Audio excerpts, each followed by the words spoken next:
very, very dear to my heart. Chelsea Football Club, my Chelsea Football Club versus Liverpool. We lost to Liverpool, courtesy to a Sadio Mane brace. Of course, yes, it could have been 2-1. It could have been a little better. We could have lost 2-1 if Jorginho had converted the penalty.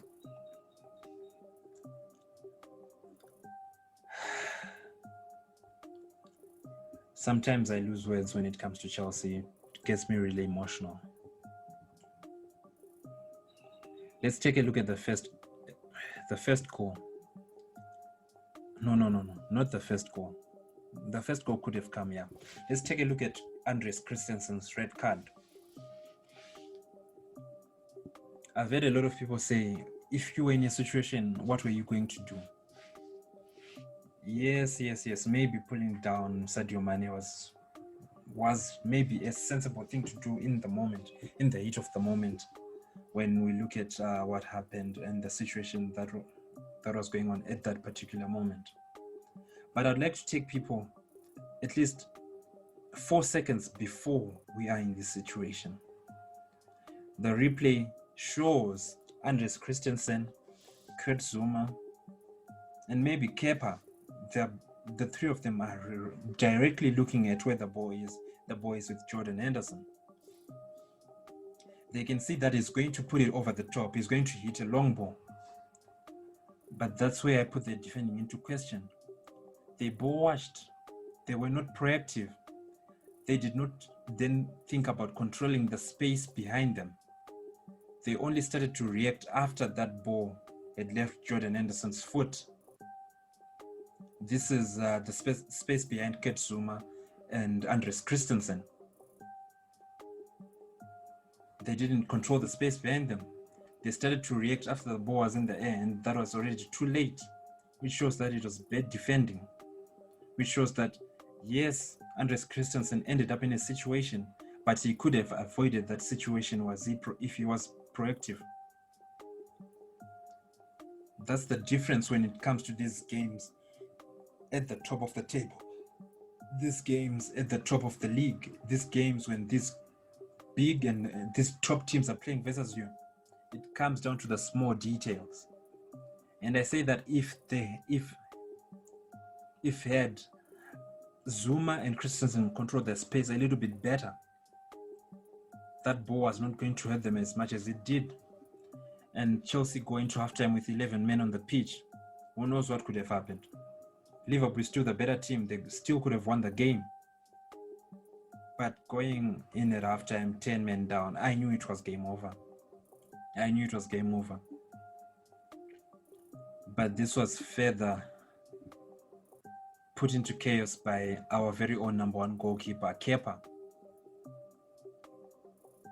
And I know a lot of people give him a tough time, call him rubbish, call him poor, call him crap when it comes to goalkeeping.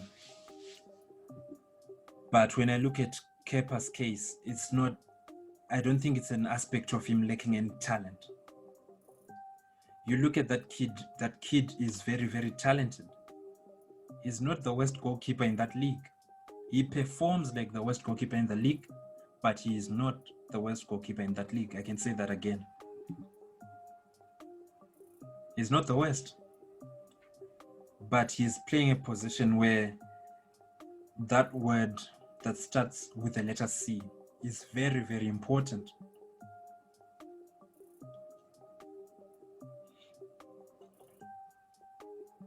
Confidence.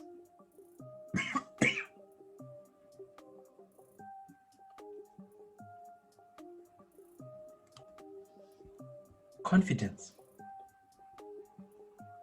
I totally think that his confidence has been shot. He's not confident anymore.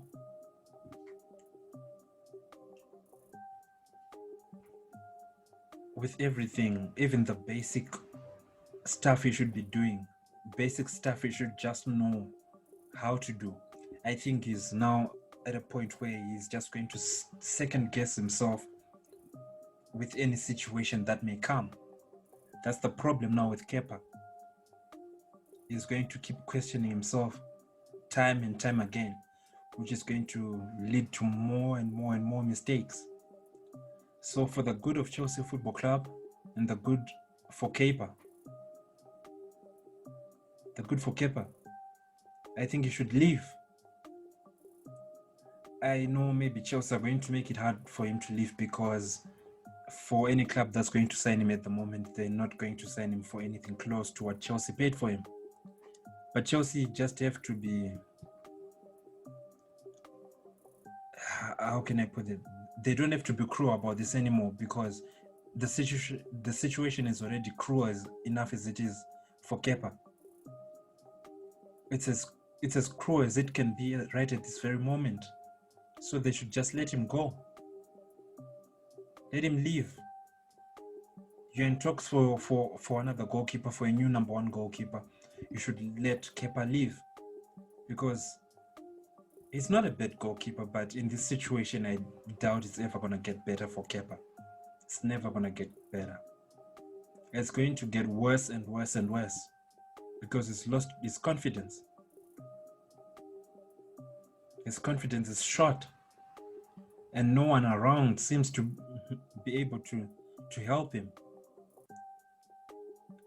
And it's also not easy to start being confident again when you know that the guy who picks the team doesn't believe in you.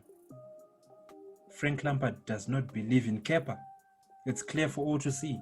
He may lie in press conferences. He can say Kepa is our number one in this interview. Kepa, we love you in that other interview. But the truth is out there for all to see. Frank Lampard does not want Kepa.